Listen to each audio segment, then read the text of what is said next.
While everyone around you is panicking, checking the charts every 5 minutes, selling, hoping something changes, there is one completely different number that no one is paying attention at right now. Not the price, not the charts. Something that moved before the price every single time. And right now, this number is doing something very specific, something it has only done twice in its last decade.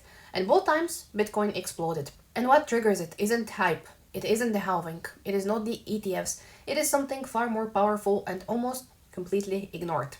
Right now, the entire crypto conversation is focused on the wrong things. None of these things that I mentioned earlier, ETFs, halving, they don't explain the timing perfectly.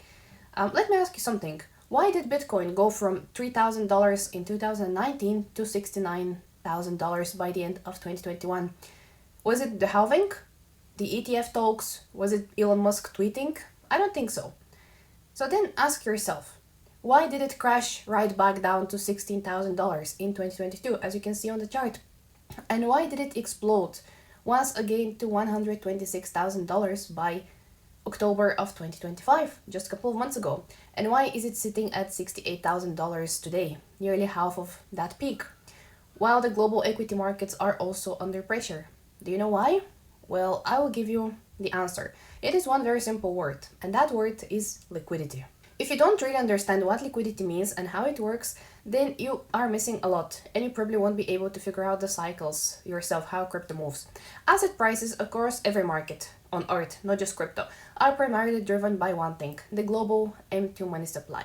M2 is the measure of total liquidity in the financial system. It includes cash, bank deposits, money market funds, all the money that can be mobilized and put to work in the markets. And here's one critical insight. When global M2 expands, when central banks around the world pump more money into the system, risk assets go up. Stocks, real estate, gold, commodities. But Bitcoin goes up the fastest and the hardest. Now let's look at the data. From the beginning of 2020 through to early 2022, the Federal Reserve's balance sheet expanded from $4.1 trillion to nearly $9 trillion. The US M2 money supply surged by over 40% in roughly 2 years. The fastest expansion actually since World War II. Global M2 combined, the US, China, the Eurozone, and Japan hit record highs. And what happened to Bitcoin during that exact same window? It went from $7,000 to $69,000, as you can see on the chart, a nearly 10 times increase. And here I have to tell you that Bitcoin, in fact, this is a thesis of Raoul Pal. I don't know if you're familiar with him. He does good content on Real Vision. He also said that the global money supply moves with a consistent lag of approximately 12 weeks. 12 weeks. That means changes in global liquidity conditions filter through to Bitcoin's price with roughly a 3-month delay. Think about what that means for a moment. If you know where liquidity is heading, you have a potential 12-week heads up on Bitcoin's next major move. And right now, in this exact moment, that signal is flashing something specific. Bitcoin's expansion, the all-time high, ended. And it had a very specific reason for ending. It wasn't because Bitcoin was so expensive at 126,000. It wasn't because the narrative, ran out, crypto is dying. It ended because global liquidity contracted. If we go back to 2022, the Federal Reserve launched the most aggressive rate hikes in 40 years. They raised the Federal Reserve fund rate from near zero to 5.5% in roughly 18 months. Global M2 measured in dollar terms stopped growing and actually shrunk at that time. And when liquidity disappeared, Bitcoin didn't just, slow down. It got cut in half, then in half again. This is the pattern every single time. Now, fast forward to today, where we are sitting. Bitcoin hit the all-time high of $126,000 on October 6th. Then it started pulling back. By January, as you can see on the chart, it dropped below $80,000. By the time you're watching this today, 1st of April, it is sitting at approximately $68,000, $69,000. That means it is already down around 46-48% from the all-time high. And the question everyone is asking, is the cycle over? What happened? Was it manipulation? Well, maybe it's a combination of reasons, because also it coincided with the 4-year cycle, but there is also one very specific reason that nobody talks about. For the peak of Bitcoin and then why it pulled back again. It has very little probably to do with the halvings, the ETFs. Up to the peak, we had expansion of the M2 global liquidity. Then, when it started moving down, what happened? The US Treasury was rebuilding its general account, and the TGA, the government operating account, held at the Federal Reserve. To do that, Treasury issued roughly $500 billion in new bonds. That process drained liquidity from the financial system and pushed the TJ balance to near a multi-year high of approximately $800 billion.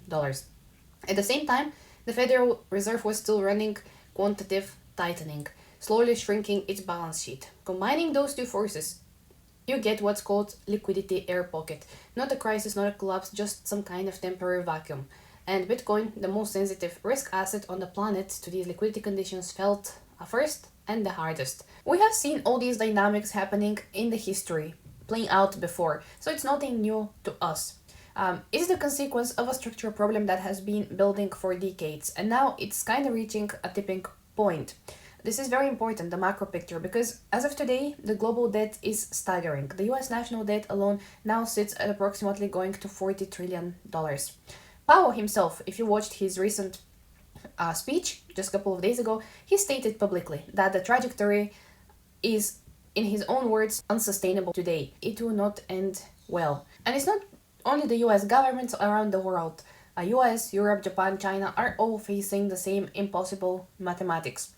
They all need to refinance enormous quantities of debt coming due. They need to keep interest rates low enough to make that refinancing affordable. But to do that, they have to expand liquidity. Enormous quantities of US government debt are in fact coming due right now, at the end of this year.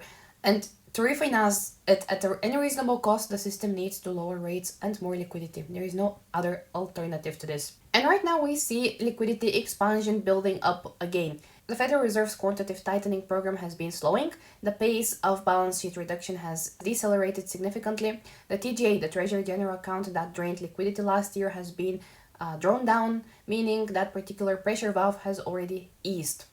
Global empty money supply, when tracked across the US, China, Eurozone, and Japan, is at or near record highs.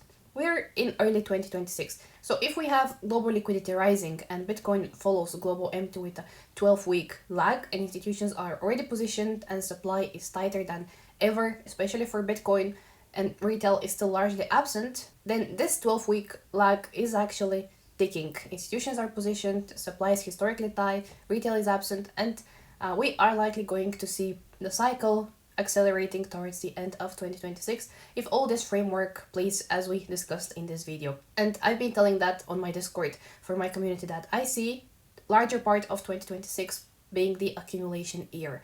And towards the Q4 of 2026, this is where I see things starting to ramp up and we see Bitcoin sitting at high prices. For me, I'm taking advantage and accumulating throughout this year. I hope you're doing the same. So that's for me today. Thanks so much for watching. I'll see you in the next video.